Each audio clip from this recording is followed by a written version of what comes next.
Hey, what's up, everybody? Thanks for joining me. I've got a Robnostication for you. This is the future of Las Vegas real estate. What's going to happen in the next 30 days or so? My thoughts on that and much more. Many things that will affect real estate. I've got it all for you on the other side, so check it out.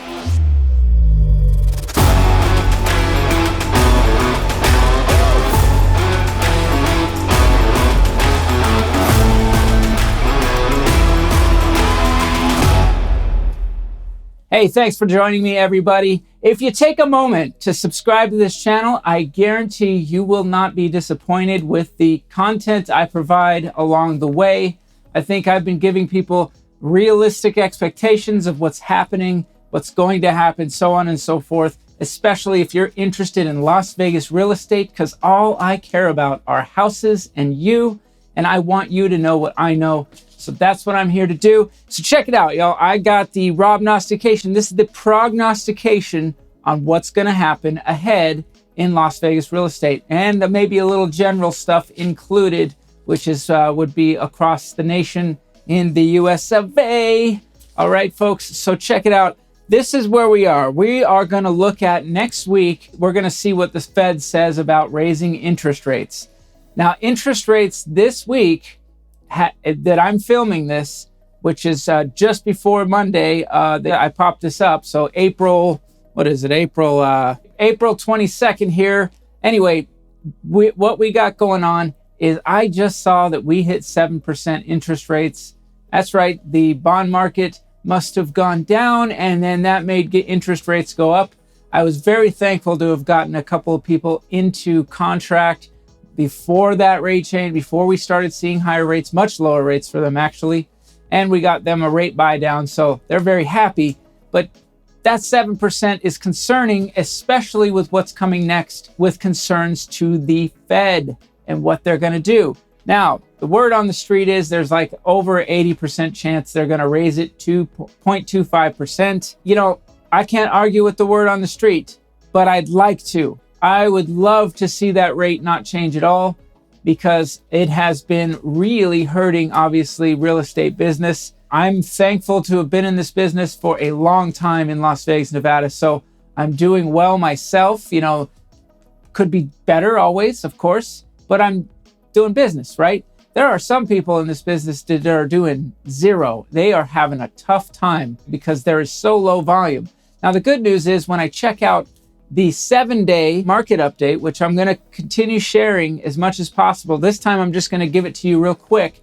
I'm seeing that we have about 730 new listings come on, but we have nearly 1,000 that went under contract. So inventory is staying low, and there is a little bit more demand, as you would expect in the springtime, chewing up some of that inventory. So that's going to lead me to another Robnostication, but let me go back to the interest rate real quick. I just wanted to jump into that market update because I'm excited to always share that with you and let you know what those numbers are. But the interest rate is probably going to change. I would prefer it not to, because I think that when we start seeing that the rate just from the bond market is being pushed up, maybe it's in anticipation of that rate change. But at the same time, we're already there. It's already being calculated in. So maybe that's a good thing that it's already being calculated in, and we're going to see around 7%, high sixes. That'll be our rate for a little while if they indeed change the rate. But man, I would sure like that to not be the case. I think Vegas is going to stand the test of time and withstand these high rates. But it would be a great signal to send to the real estate market and to people out there waiting for their chance to purchase real estate to be able to dive in with some confidence. We'll have to see. I think it is going to go up 0.25%. Hopefully that's the last one we see. Look, if they're going to move it up, we want to see them drop it down pretty quickly. Start dropping those rates, because ideally they start getting what they're looking for when it comes to inflation. All right, now here's some local news. Of course, a lot of people know the Oakland Athletics are going to be the Las Vegas Athletics. That's right. They're in contract to purchase a large piece of property in a prime location for the stadium that is going to be built by 2027 is what they're saying. This is cool.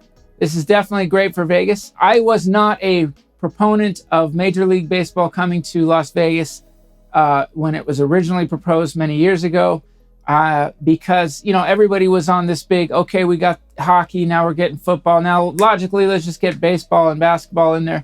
But here's the thing. I wanted to see that we could support it. And at the time, if you know anything about baseball, you know they play 162 games a year. That means 81 home games.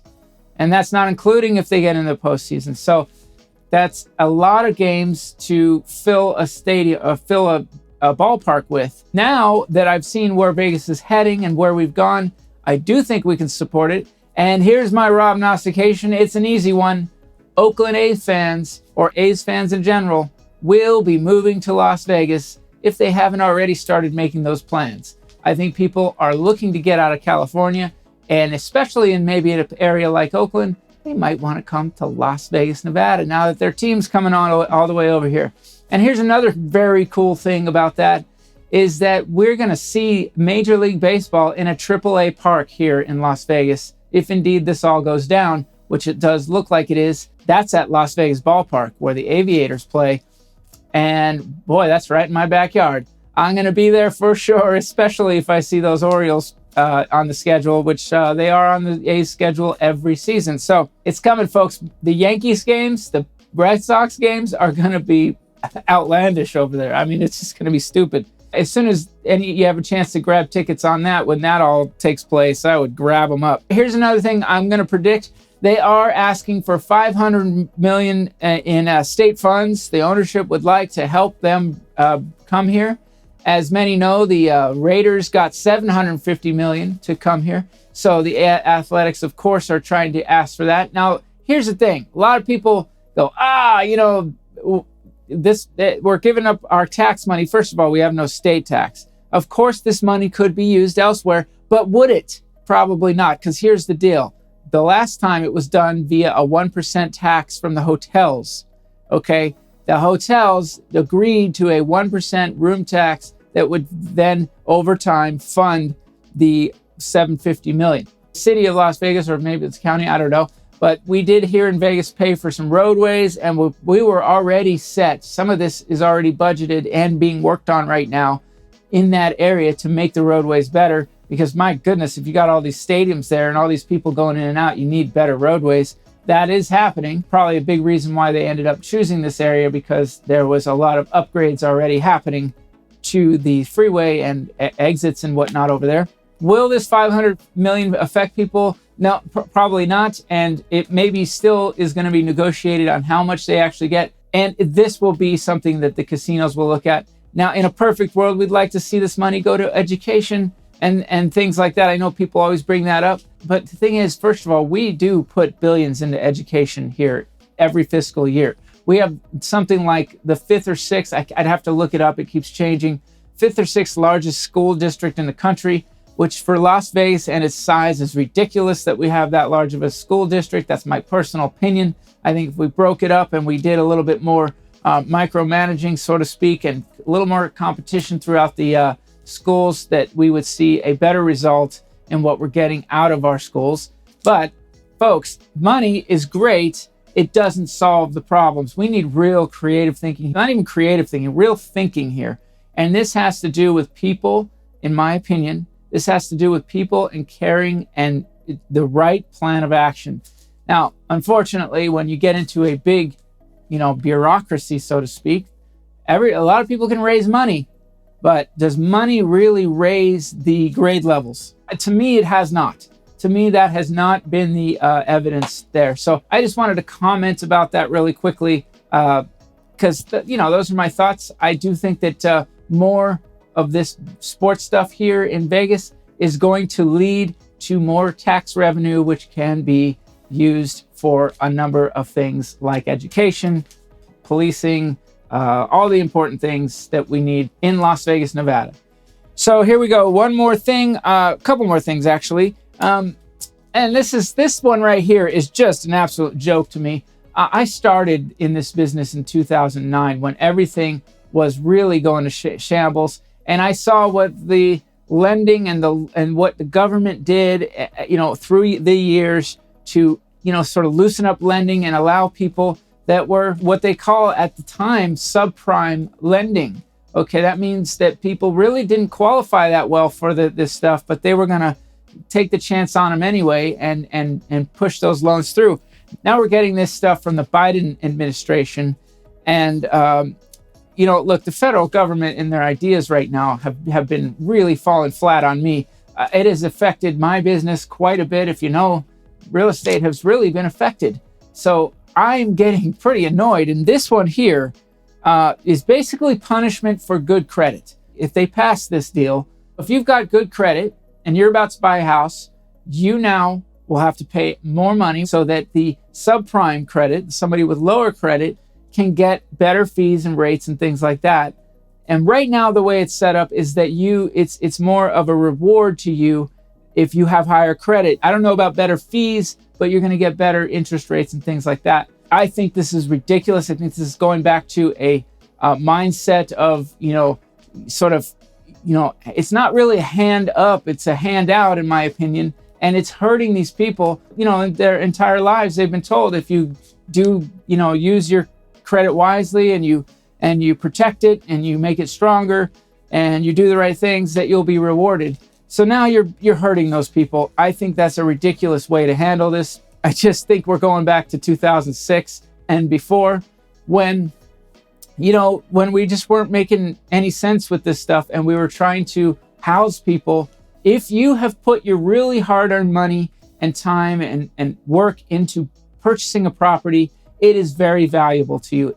Look, housing is based on the perception of that value. It is the reason why when I look around, why I don't see foreclosure and short sales concerns across the board or even across the US. I think that people will hold on to these properties that they have earned and they have put a lot of money into and fixed up, like a buck and bronco. Okay, they're just not going to make this decision that, hey, you know what, I didn't really put anything down on this property, or it was really easy for me to get, so if it gets tough, I'll just let it go. I don't see that now. And this was done in a bipartisan manner as far as politically is concerned. But, it was done in a way that made sense. It wasn't about politics. It was about what can we do to strengthen the housing market after going through a crucial, awful time in housing, okay? So now you're going to go and put this stuff in, and I just think that's a terrible idea. Something that caught my eye as well was, I didn't know this, but this was being said for a while, in our government, people in our government talking about appraisals being racist. This has got to be one of the most ridiculous things that I've ever heard, but they are saying it. And this kind of goes along with the mindset that I've been seeing, and I don't think is helping the real estate in our industry at all.